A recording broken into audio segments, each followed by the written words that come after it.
Good afternoon. Now, how many ads do you think that you see in one single day?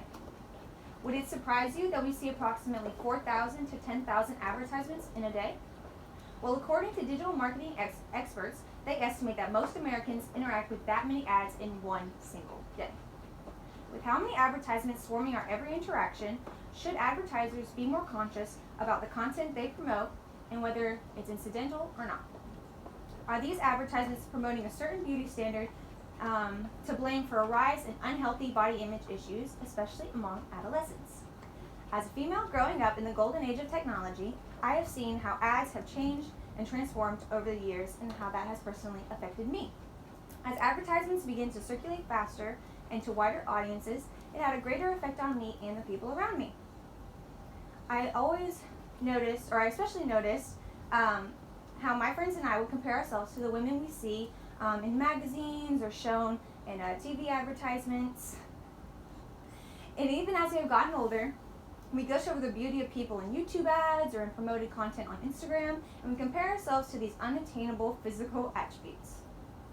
The media should be held responsible for their influence on young minds, especially in the terms of beauty standards. This becomes clear when advertisers specifically target women and their physical attributes in order to sell their product. And they show these unrealistic beauty standards despite it being more beneficial to be representational.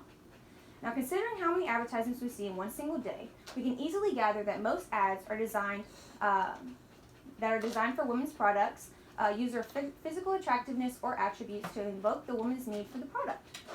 Advertisers play into how women feel about themselves and target their self-esteem in order to sell their product. And we can see this in certain advertisements where they display unrealistic body types without mentioning that they may be modified. And this type of advertising is rarely, if at all, used for men's advertising for men's products. In a study where they examined Saturday morning toy commercials, they found that 50% of commercials aimed at girls spoke about physical attractiveness, while none of the commercials aimed at boys referred to appearance. And this can be shown as well with advertisements of today. The difference between boy and girl advertisements, where the boy images don't show anything defining their gender or their stereotype, but women's ads, especially young girl ads, invoke a response based on stereotypes. Now, advertisers purposely target the women's desire to fit the beauty standards of our society, even if it becomes detrimental.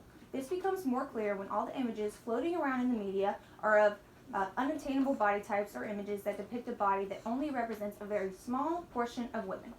Women see all these images depicting a body type that doesn't represent them at all.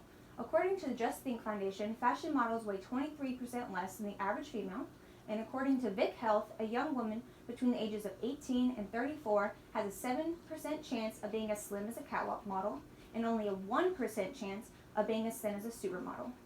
And we see this every day. In magazines, on the catwalks, Fashion Week, we see the difference in everyday women compared to the women we see advertising our products that we consume. And exposing images like this to young, impressionable people gives them an illusion of what the ideal body is supposed to look like. This can lead to insecurities and, worst case scenario, eating disorders or unhealthy eating and or body habits in their attempt to attain the unattainable. Now, adolescents are vulnerable to things they see in the media, especially to products promoted by the influencers they follow on social media.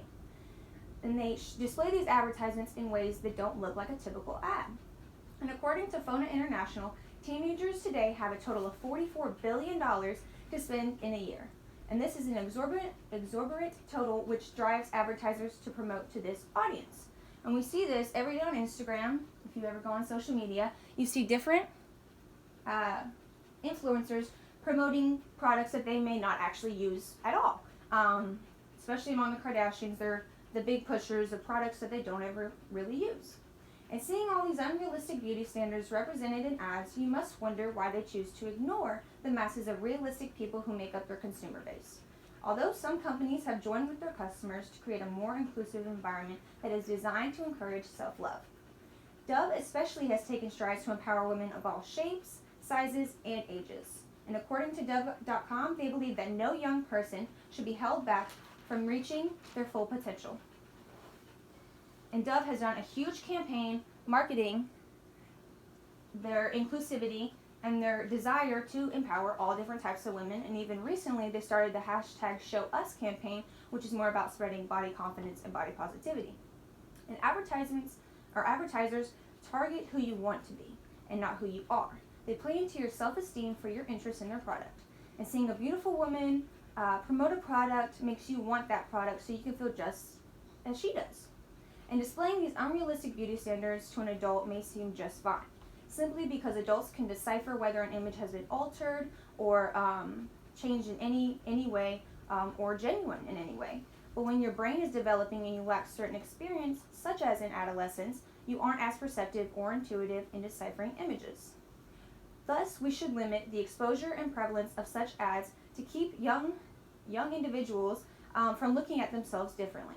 It is easier to fix the problem of ads influencing adolescents rather than to wait for an inevitable problem to occur and attempt to revert the effects of such.